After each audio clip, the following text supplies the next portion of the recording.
Some people say, if I was as smart as you are, make sure you make the correction in thinking to say, if I had developed as much of my smart as you have. That's it. We're all smart enough. We just have to develop that smart into a plan. Hopefully this program will help. There it is, how to think on paper. Never underestimate the power of influence. What an important statement. The influence of those around us is so powerful. Many times we don't even realize we're being strongly influenced because it generally develops over an extended period of time. Peer pressure is an especially powerful form of influence because it is so subtle. If you're around people who spend all they make, chances are excellent that you'll spend all you make. If you're around people who go to more ball games than concerts, chances are excellent that you'll do the same. If you're around people who don't read many books, chances are excellent you won't read many books. People around us can keep nudging us off course a little at a time until finally, 10 years from now, we find ourselves asking, how did I get here? Those subtle influences need to be studied carefully if we really want our lives to turn out the way we've planned. Now, on this major point, let me give you 3 key questions to ask. This may help you to make a better analysis of your current association. Here is the first question. Who am I around? Good question. Make a mental study of the major people with whom you most often associate. You've got to evaluate everybody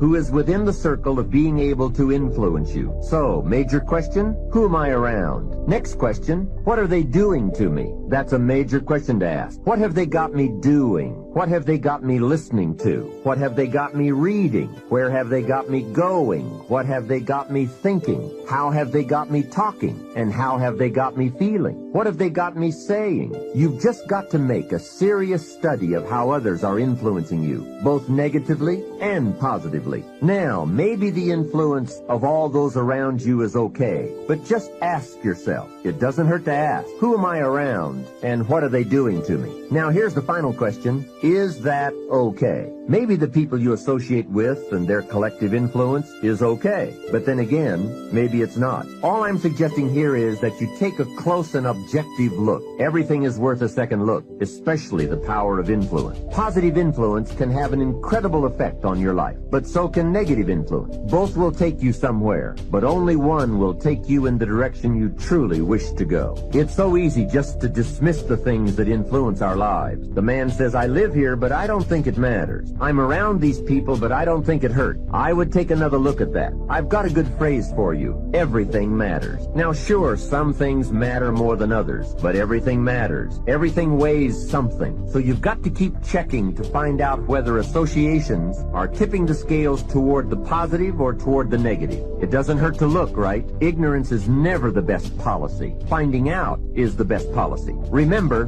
part of the purpose of this program is to get us to say, the days of kidding myself are over. I really want to know what I have become and what I am becoming. I want to know where my strengths and my weaknesses lie. What has power over me? What's influencing me? What have I allowed to affect my life? Perhaps you've heard the story of the little bird. He had his wing over his eye and he was crying. The owl said to the little bird, "You're crying." "Yes," said the little bird, and he pulled his wing away from his eye. "Oh, I see," said the owl. "You're crying because the big bird pecked out your eye." And the little bird said, "No, I'm not crying because the big bird pecked out my eye. I'm crying because I let him." Hey, it's easy to let influences shape our lives, to let associations determine our direction, to let persuasions overwhelm us, to let tides take us, to let pressures make us. The big question is, are we letting ourselves become what we wish to become? In this most important subject of association, here are some actions you may want to take. First, disassociation. You may, after a study of those 3 questions, who am I around, what are they doing to me, and is that okay, you may come to the serious conclusion that there are some people you just have to break away from. I'm not saying that it's an easy step to take, and it's not to be taken lightly. However, I am saying it may be an essential task. You may just have to make that hard choice not to let certain negative influences affect you anymore. Remember, it could be a choice that saves the quality of your life. My favorite book said, "The greatest among you will be your servant." So I became the the errand boy for them. I was serving them. I'd go get their lunch and their dinner, and I'd come in the control room watching them work control knobs and switches, knowing my time will come. Let us say together, my time come, when I'll be a top producer. And when I'll come up on stage, they call my name because of my accomplishment, my time, because I'm going to put forth the effort. So on the weekends, when the disc jockey come out to the parking lot, the cars will be clean, the inside out. They said, hey, who did this? I did, sir. How much do you charge, young man? Oh, nothing, sir. Just wanted to help out. Writes down. Build relations. Build relations. Give before you ask. People come into your business. Find some way to compliment. Talk to them. Ask them questions. Find out what's important to them. What's stressing them out. What keeps them up at night. What drives them. What they value. Don't advance with business. People do business. People they know, like, and trust. That's why you want to tell the story and ask key questions. You want to be strategic and experiential. Write this down. You have an energy signal. People are feeling you out. They're listening to you. They're watching you. And so he said, look, here are my car keys, young man. Donna Ross and the Supremes are coming in town. The Four Tops and the Temptation. I want you to pick them up at the airport and take them to the Fountain Blue Hotel on Miami Beach. It is my pleasure to serve you, sir. I would drive these entertainers all over Miami Beach in the disc jockey's big long Cadillac. I didn't have any driver's license, but I'll drive it like I had some. Then one day, it's a Saturday afternoon, a disc jockey by the name of Rockin' Roger was drinking while he was on the air. Rockin' Roger got so drunk, he could not complete the show. He began to stutter his word. He's about to fall off the chair. It's a Saturday afternoon, and I was the only one there, looking at him through the control room window, walking back and forth, young, ready, and hungry. I was saying, drink, rock, drink. Drink, rock. I'd have gone and get him some more if he'd asked me to. Then pretty soon the phone rang. It was a general manager. I said, hello? He said, young boy, this is Mr. Clyde. I said, I know. He said, Rock can't finish the program. I said, I know. He said, will you call one of the other DJs in? I said, yes, sir. I hung the phone up and said, now he must be thinking I'm crazy. I called my mama and my girlfriend, Cassandra. I said, y'all come out on the front porch, turn up the radio. I'm about to come on the air. I waited for about 20 minutes and I called him back. I said, Mr. Klein, I can't find nobody. He said, young boy, you know how to work the controls? I said, yes, sir. He said, go in there and segue the records, but don't you say nothing here. I said, yes, sir. I couldn't wait to get old Rock out of the way. I put on a fast record. I said, look out, this is me, LB Triple P. Les Brown, your platter playing papa. There were none before me and there will be none after me. Therefore, that makes me the one and only. Young and single and love to mingle. Certified, bona fide, duly qualified to bring you satisfaction and a whole lot of action. Look out, baby, I'm your love man. I was hungry. Give the old man a round of applause. I was hungry. I was hungry. I was hungry. You gotta be hungry. Shake someone's hand on your right and left and say, you gotta be hungry. Do that right now. Shake somebody else's hand. Say, you gotta be hungry. People that are hungry believe if you do what is easy, your life will be hard. But if you do what is hard, your life. People that are hungry believe what Zig said when he said, you give enough people what they want, they will give what you want. People that are hungry believe always strive to get on top in life because the bottom's overcrowded. People that are hungry are uncommon people. They are say yes to their dreams. They say yes to an opportunity where they can develop their entrepreneurial skills, where they can develop their mind and their leadership skills, where they can become versatile and flexible and create and build a business they can be proud of. People that are hungry have a vision of themselves when they leave here, leaving a legacy and not liabilities.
I am a champion. I never complain.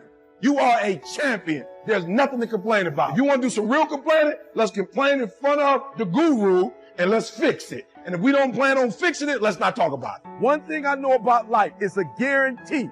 Change is inevitable. As much as you like to be in your comfort zone, as much as you like to be stable, as much as you like to control your environment, the reality is everything changes. If you're doing real good, at some point, something bad's going to happen in your life.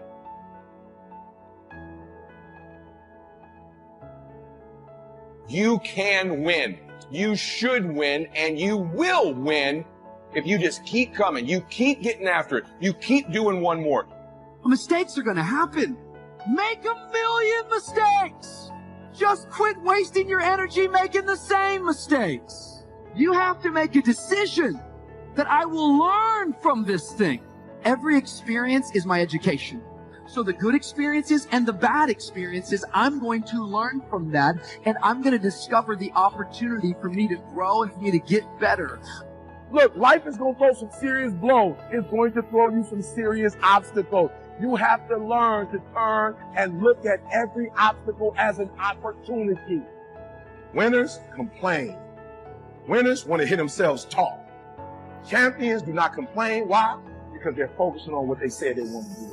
This is evidence that your mind is powerful. You'll find that athletes like Roger Bannister, they would visualize themselves having success. And so you'll find the great athletes, they don't just do physical training, they mentally train themselves to see the result in advance. So in this lesson, what I want you to do is practice the art of visualization. I want you to imagine the perfect day. What would a limitless day be like for you from the moment you get up to when you go to bed? Because if you could see it here, you could create it out here. Because what you vividly imagine, you're rehearsing.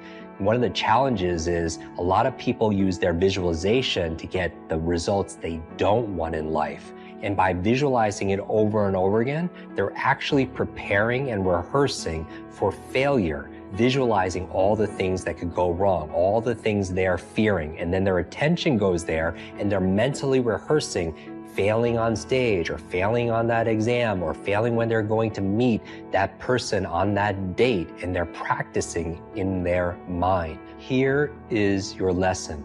As you're going through and constructing your limitless day, you're rehearsing that and your attention goes there. Remember that your feelings are the language of your body and that your thoughts are the language of your mind.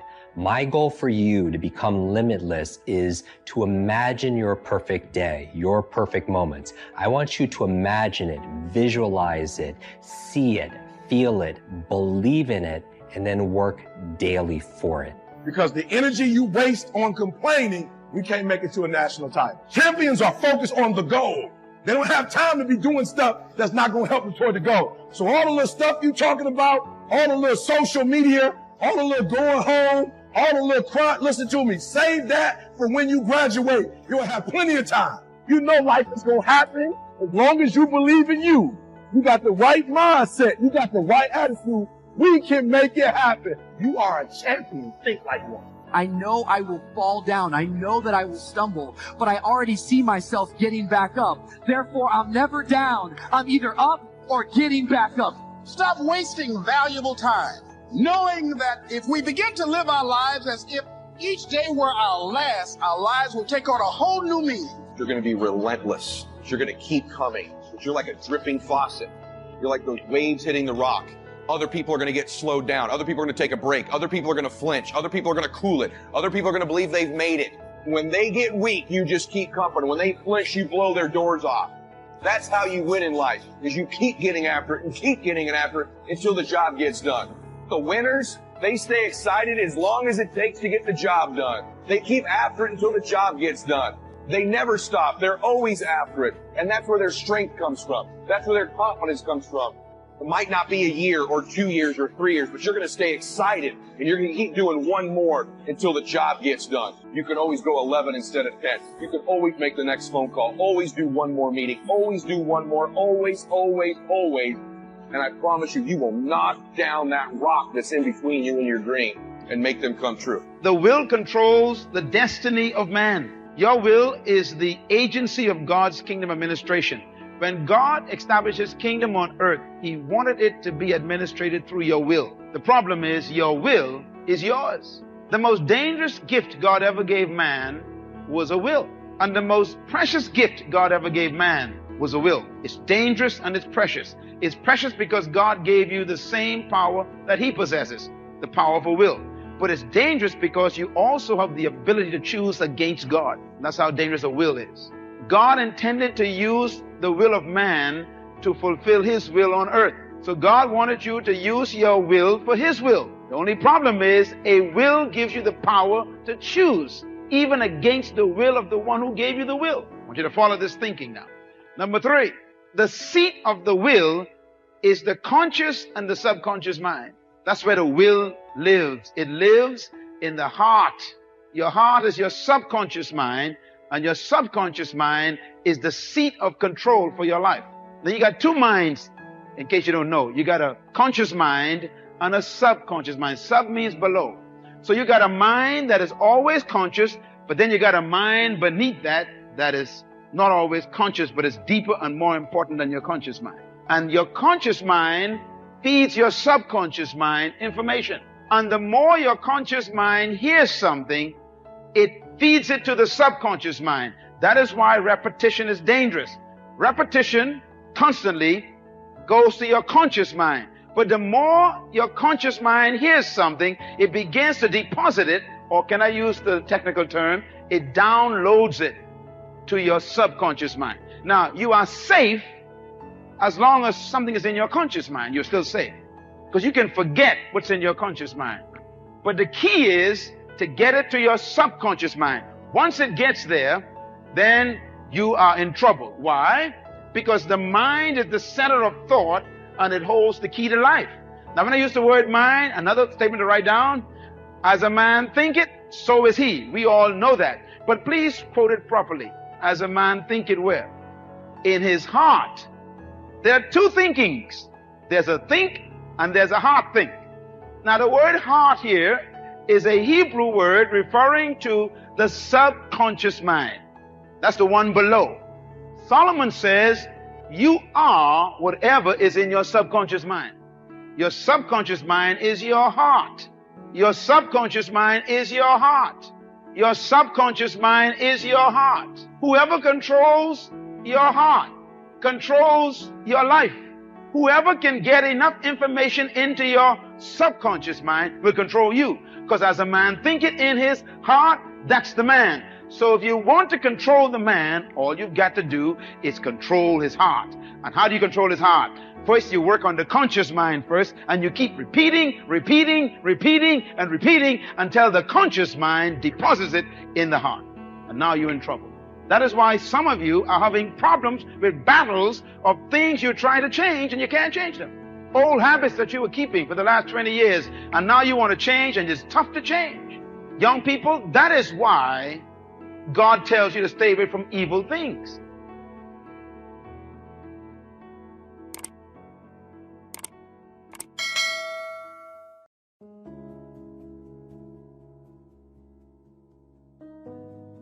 We've all had times where something didn't work out. We didn't get the promotion, the loan didn't go through, a relationship didn't make it. We did our best, we prayed, we believed, but the door didn't open.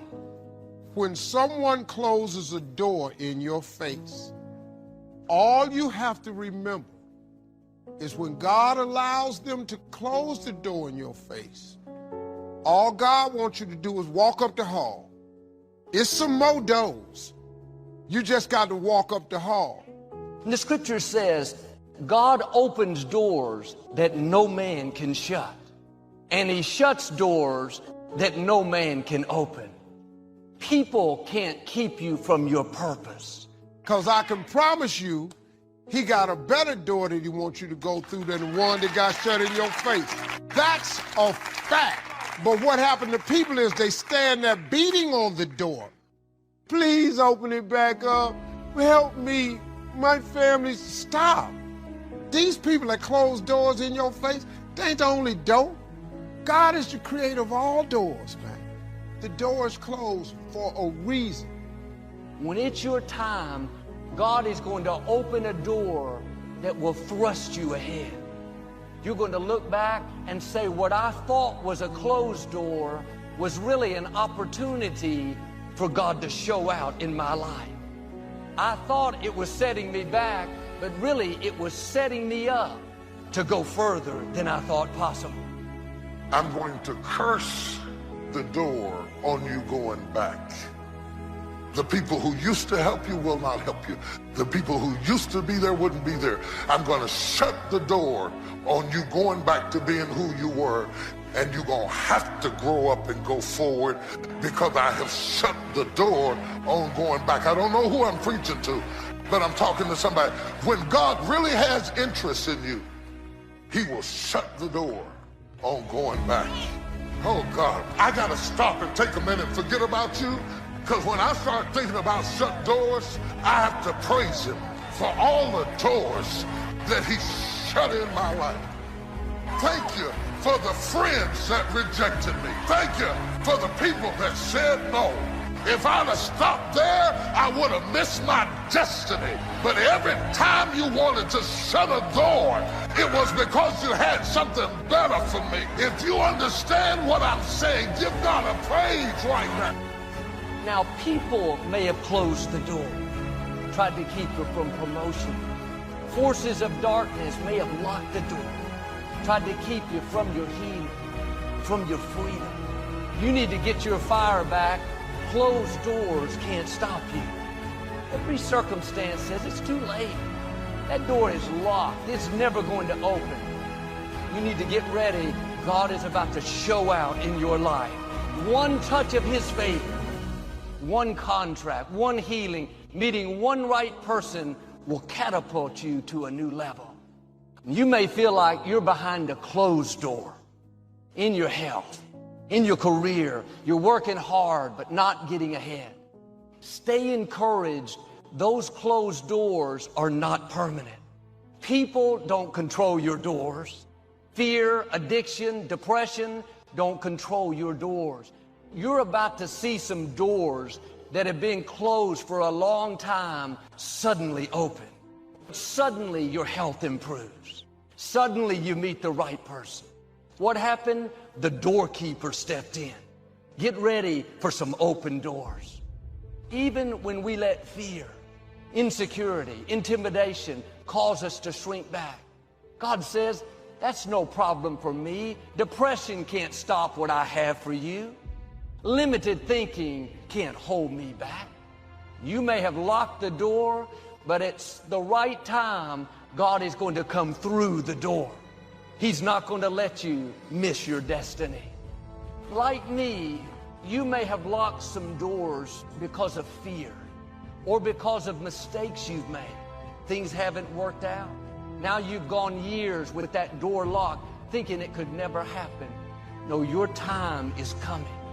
The fear may not totally go away, but you're going to feel a boldness rising up. That's the Most High God breathing in your direction. Those doors you locked didn't stop your destiny. God is not going to let fear hold you back.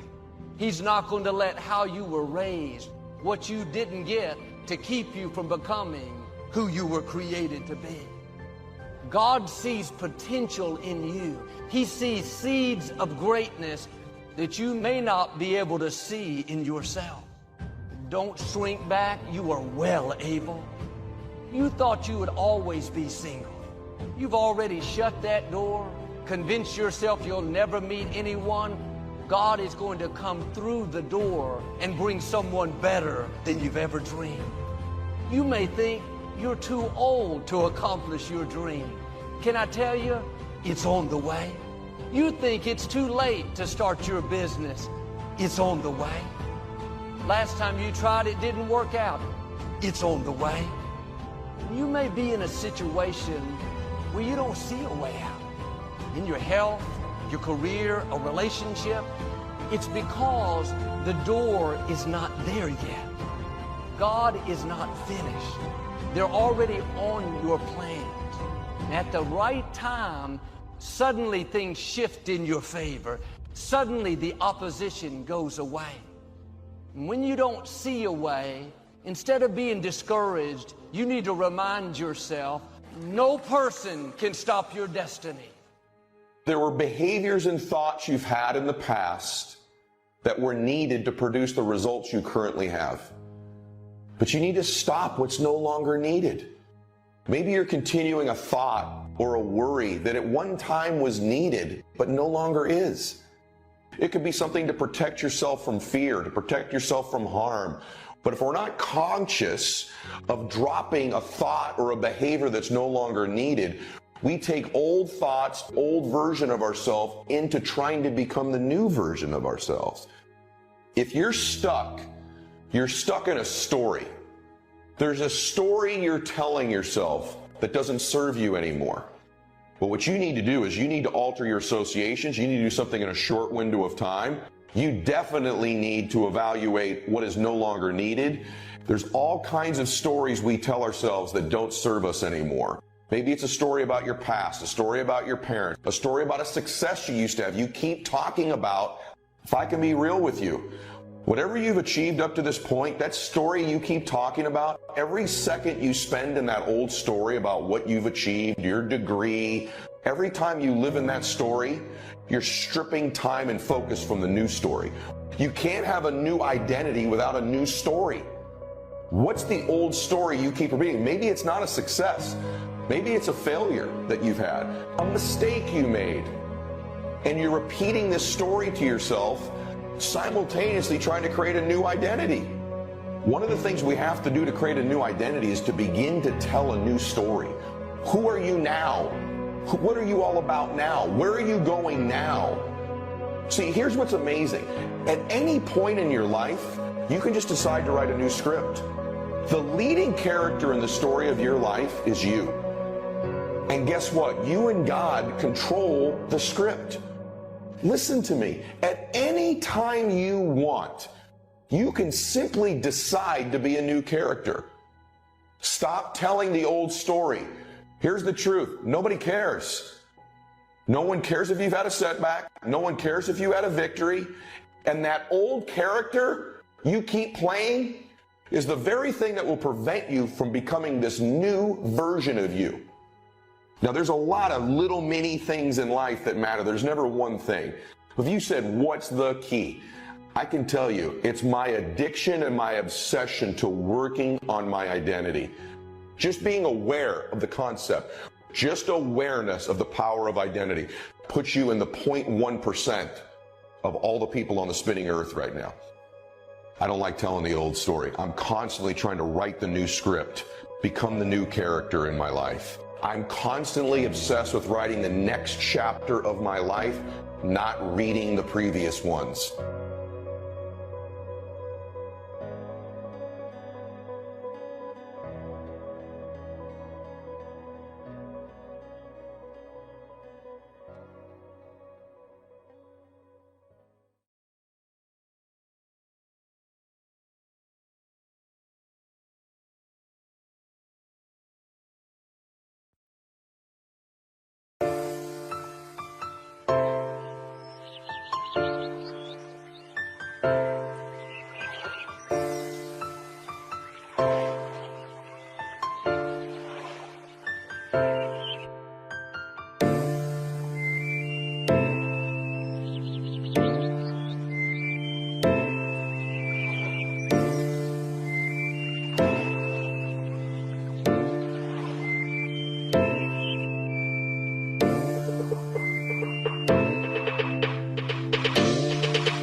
move on. Forget them. They are lying and they are untrustworthy, so move on. You got to see them for what they are. That person is not who you thought they were. So move on, and at the risk of sounding callous, get over it. You don't need everyone that you think you need. You're depending on too many people. You don't need all of your coworkers to support you. You don't have to have all your friends and family members cheering you on. The less you depend on people, the greater the anointing in your life.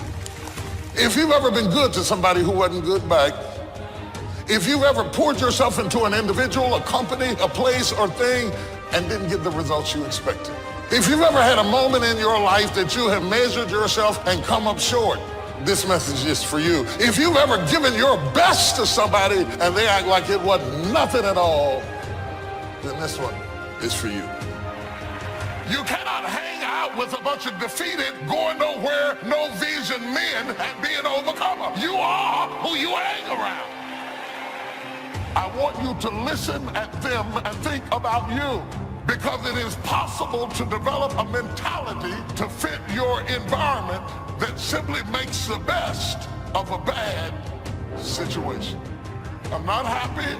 I'm not getting the most out of my life, so I'm going to bring my expectation down to my reality and enjoy the fact that at least they didn't carry me off to the morgue today. I'm still here.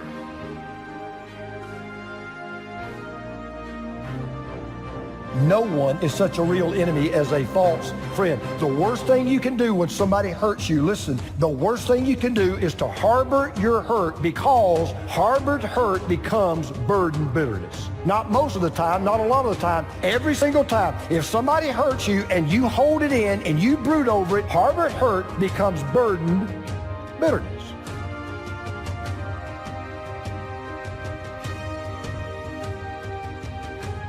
When someone breaks our trust, we question ourselves too.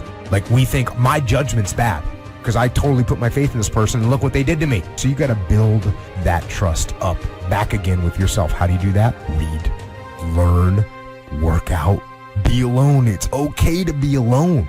It's okay. There's no big deal. Enjoy it. Do something productive and build that trust up in yourself. Look back at the situation, learn from it. You have been disappointed over and over and over again. And every time you try, you come up short. And some of us have tried, got blocked. Tried, got blocked.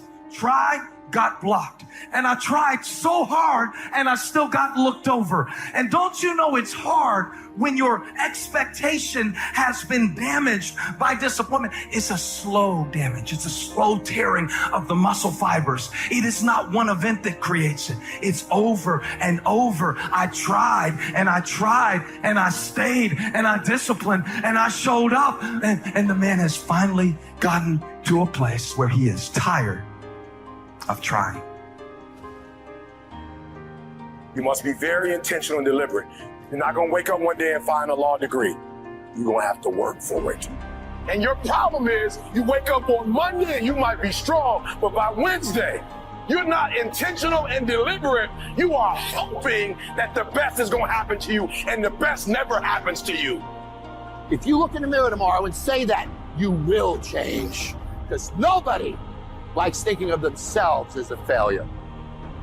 I don't want you to keep doing dumb stuff and say, my life is miserable. No, your life is not miserable. Your ability to make adjustments, to make corrections is messed up. And you're too slow. You're too casual. You think too much. You need to get in a hurry. The separator is going to be who takes massive action quickly. They print money. They don't print time. They don't print opportunities. You can lose money and get it back. You can't get time back. You can't get experiences back. Average people focus on money. The greats focus on time, because I can't get my time back.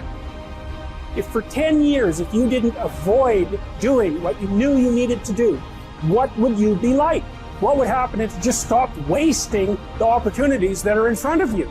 You'd be 10 times more efficient. You have no idea how efficient people get. If you want to make your dream become reality, the people that are running at their dreams know that it's possible that you can live your dream, that it's necessary, that you're relentless, that you have a plan of action, that you are creative. The people that are living their dream of finding winners to attach themselves to. The people that are living their dreams are the people that know that if it's going to happen, it's up to them. And they're resolving within themselves, it's not over until I win. The people that are running after their dream know they're going to have hard times. They keep on running because they're saying within themselves, I'm the one, no matter how bad it is or how bad it gets, I'm going to make it. The people that are running after their dreams are the people that are hungry. The key is time is precious. Life is not just the passing of time. Life is a collection of experiences, their frequency and their intensity. Life is not just watching the clock tick away. Life is a collection of experiences, their intensity, their frequency. When should you start the day? As soon as you have it finished. Plan the day the best you can, leaving plenty of room for improvising and surprises and all the stuff that happens during the course of the day. But if you've planned a good, productive day, now you start that day, you can't believe how much more valuable your time will be. Don't start the day until you have it finished. Now here's the next one. Don't start the week until you've had it finished. Now to lay out a week is a pretty good challenge. And then here's the big one. This is really challenging. Don't start the year until you have it finished. To the best of your ability. It can't be finished like minute by minute.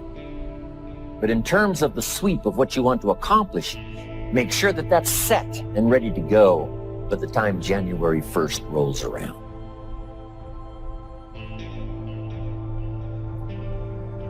And it might get all upset. It might get torn up when you do a new one. You make so much progress the first 90 days that now you've multiplied it all by 2, by 3. Because that happened to me. I thought, wow, this is going to be a great year. By the time I'd finished the 3rd month, I'm rolling, I'm soaring. So many things are happening, I revised my whole year's plan. Next key, to time management. And that's work longer and harder. But see, there's a limit to that. I almost lost my health the first year. I went so crazy about personal development and achievement. I just went bonkers. You know, I told you I was skinny. By the end of that first year, I was a walking shadow. And then it suddenly occurred to me, what if I got rich and too ill to spend it? I mean, that was a shocker. So I started, developing a little more reasonable. Because I said, if 12 hours won't do it, I'll work 14. If that won't do it, I'll work 18. I mean, how many hours it takes. And sure enough, it cost me too much. So see, working longer and harder for some might be appropriate. Here's the key, not to work harder, but smarter. We give up so quickly. The first time we get turned away, we go home. The first person that doesn't like us, the first person that doesn't help us, the first time it gets a little hard, many of us are so quick to see disappointment as a dead end. If you can't get in, go up. If you can't get through on this level, go up to a higher level. Sometimes the reason God allows you to be restricted is because you're at the wrong level. And sometimes he'll put a disappointment in your life so you have to climb over it. Restoration will come. Healing will come if you won't give up.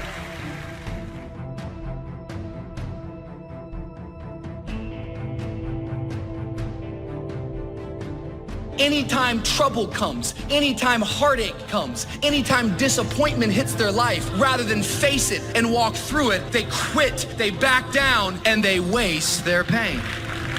Pain has a purpose. Don't let your pain define you. Let your pain refine you.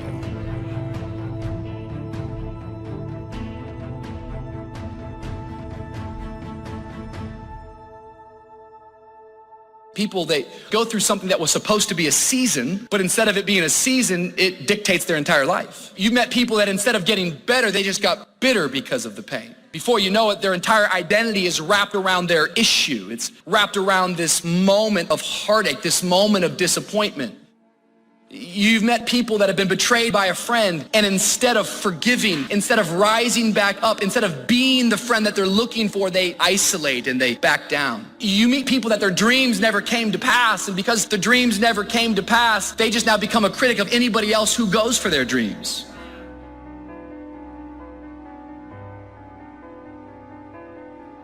Stay on your path, stay positive, stay encouraged, keep praying. I want you to start praying specific prayers, and that way you're going to start witnessing God bless you specifically. Don't feel like you're being greedy or over the top. It's beautiful to recognize when you're blessed, but it's okay to start asking for blessings.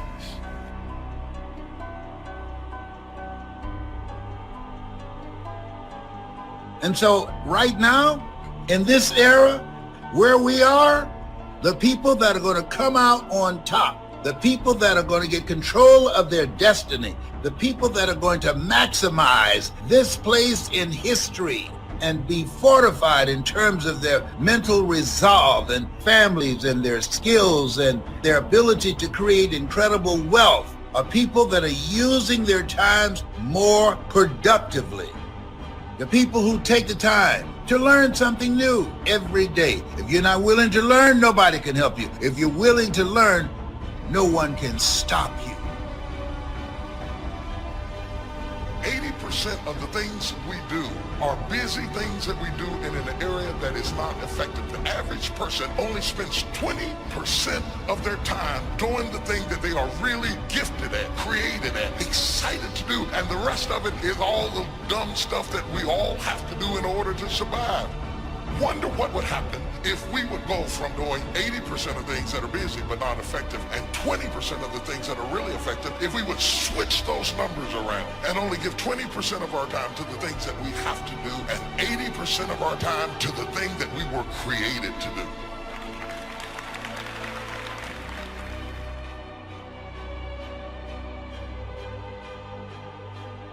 If you'll be faithful, if you'll be disciplined when the amounts are small, we'll make you a ruler, give you a position of authority when the amounts are many.